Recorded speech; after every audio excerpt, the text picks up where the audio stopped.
bay na la suuf sedde na la suuf sedde way bay tax wàcc nag ñëpp gorsi daa jëfati pour mag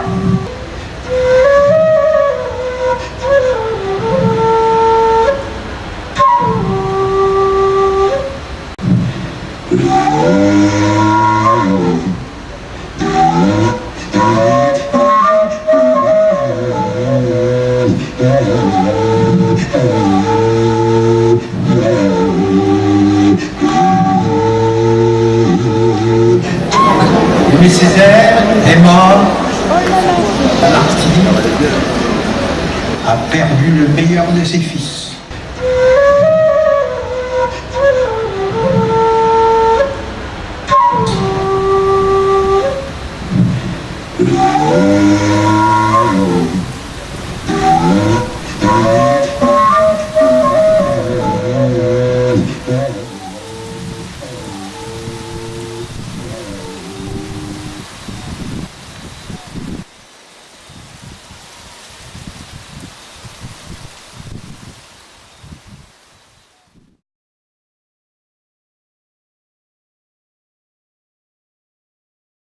Je suis un revenant.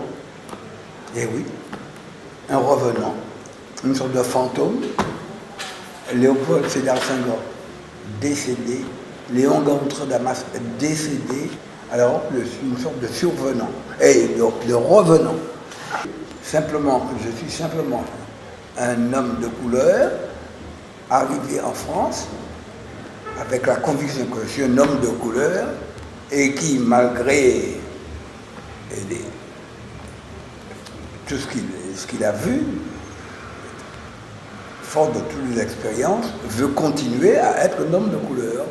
Je crois que le problème de l'identité est un problème que j'ai toujours connu. J'avais 8 ans, j'étais dans un village de Basse-Pointe, mais j'avais déjà ce problème. Alors, tout à l'heure, vous me demandez, est-ce que je suis content des résultats? En tout cas, nous avons travaillé, j'ai fait ce que j'ai pu. J'ai eu la grande chance de rencontrer Léopold Sédar Senghor. Avec Senghor, avec Damas, nous avons fondé un mouvement. J'étais encore étudiant quand j'ai commencé. Je revois encore la scène.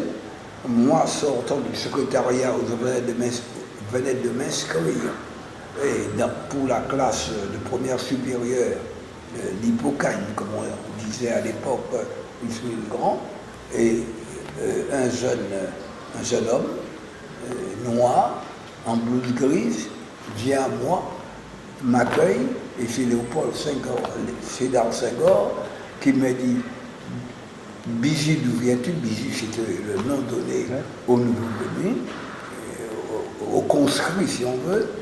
Alors, Aimé Césaire de la Martinique, et moi, Léopold Senghor de Dakar, eh bien, Bigi, tu seras mon Bigi. Un Sénégalais, un Africain, très conscient de sa situation, connaissant et maîtrisant parfaitement son histoire, très maître de lui-même, et moi, un Martiniquais,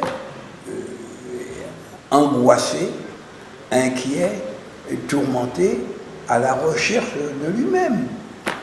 Je crois que c'est ça qui est très important. Et il y avait une différence donc sensible, mais une amitié profonde et une compréhension mutuelle, ce qui est extrêmement important. Et quand, par conséquent, la guerre est arrivée, il est rentré chez lui, moi, à la Martinique, et puis c'est en 1945, je rentre en France, député de la Martinique, et j'arrive au Palais Bourbon, qui est-ce que je vois? Léopold Sédar Senghor, et la scène que j'avais connue près de 20 ans auparavant, au lycée du Grand, on recommence. Nous recommençons, et toujours avec les mêmes nuances, mais qui pour nous étaient secondaires.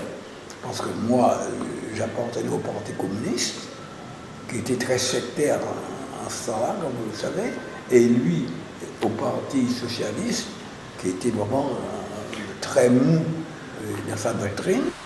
Mais peu importe, nous faisions fi de tout ça, il y avait, malgré les différences, il y avait pour nous un lien fondamental. Et je suis resté fidèle à ce lien. Pour moi, c'était Léopold Sédar Senghor, symbole de l'Afrique.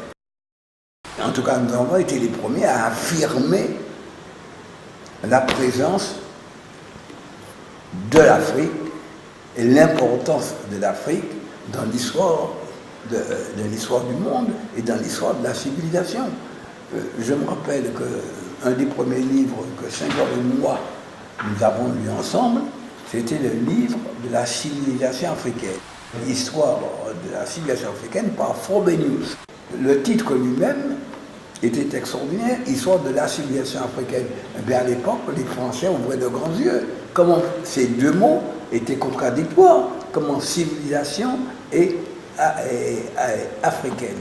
Eh bien oui, mais c'est lui qui avait raison, parce que la pensée européenne était dominée un peu par cet antagonisme. C'était la civilisation, c'était la barbarie. Les nègres étaient des sauvages. Nous avons créé un mouvement, incontestablement ce mouvement a constitué un choc à l'époque, et grosso modo on peut dire qu'une autre espérance est née. Et il y a une Afrique nouvelle, il y a des peuples noirs qui ont émergé, qui se sont fait connaître. La décolonisation a été mise en route. Ben, c'est énorme, c'est considérable. Bon, maintenant il faut être lucide, elle n'est pas achevée.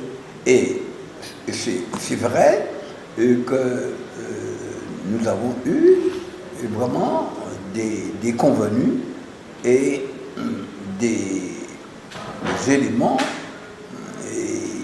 qui, pour nous, sont très durs à accepter. L'Afrique, oui, elle est libérée, mais vous voyez maintenant où elle en est.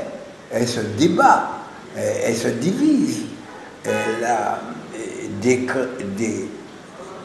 problèmes nouveaux sont nés. Un pays comme la Côte d'Ivoire à l'heure actuelle, on s'aperçoit qu'en réalité, contrairement à ce que nous pensions, où Fouet-Boigny, que j'ai bien connu à l'Assemblée nationale, avait fait un travail excellent et que nous croyons parfaitement réussi, nous voyons qu'en réalité que tout ça est bien fragile. Nous assistons à l'heure actuelle à une sorte de renaissance, disons, du tribalisme en Côte d'Ivoire. Alors que nous croyons que la Côte d'Ivoire est un exemple, que l'Afrique avait dominé ses problèmes et que nous allions, et que le progrès était réel. Progrès il y a eu, mais nous savons que tout cela est fragile. Autrement dit, je ne suis pas désespéré, mais je suis lucide. Autrement dit, il y a une nouvelle espérance qu'il faut savoir conquérir. L'identité martiniquaise est une réalité reconnue. Parce que pourquoi pour nous, ce n'était pas liberté, égalité, fraternité, c'était liberté, égalité, identité. D'abord, et la fraternité ne peut venir que s'il y a le respect de notre identité. Le combat pour l'égalité et pour la liberté, comme il a été long. Et ensuite, deuxièmement, ils ont lutté pour quoi? Pour ce qu'ils appelaient l'assimilation. Mais quand j'ai été député, les types m'ont dit, allez, reviens, mais reviens avec la Martinique, département français. Non, c'était ça leur idée. C'est une idée qui, pendant près d'un siècle, a animé les masses martiniquaises. Et moi, je voyais un aspect culturel qui me paraissait dangereux. Mais en réalité, j'ai quand même demandé la transformation en département français parce que j'ai compris qu'il ne fallait pas être dupe des mots et qu'il y avait un malentendu.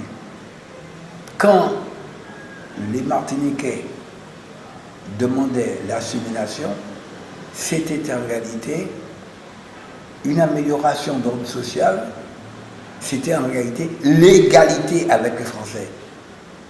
Puisque vous dites, vous colonisateurs, que nous sommes les Français, eh bien, prouvez-le, donnez-nous une situation égale. Donc il y avait une démarche tout à fait naturelle de l'homme pour l'égalité, sans remettre en cause l'appartenance à la France, mais en tout cas l'égalité avec les Français. Et puis, nous nous sommes aperçus que le combat n'était pas terminé et que autre chose, c'est que les Martiniquais avaient fini par prendre conscience qu'ils formaient un peuple. C'est ça la différence. C'est pas seulement une population, c'est un peuple, une population qui a pris conscience d'elle-même, conscience de ses caractéristiques, conscience de son histoire, qu'elle entrevoit une perception d'un avenir lointain, donc d'une continuité, mais ce n'est plus une population, c'est un peuple. Oui. Un peuple a le droit, il a le droit à la dignité, le droit au respect, et il a le droit de choisir son statut. C'est n'importe lequel, mais il a le droit de choisir son statut. Ce n'est pas simplement ce qu'on nous a imposé, nous avons le droit de choisir notre statut. Mais voilà où nous en sommes. Quel sera ce statut? Tout dépendra des circonstances. Ce n'est pas écrit une fois pour toutes, mais en tout cas, il a le droit de le choisir et de le maîtriser. Voilà.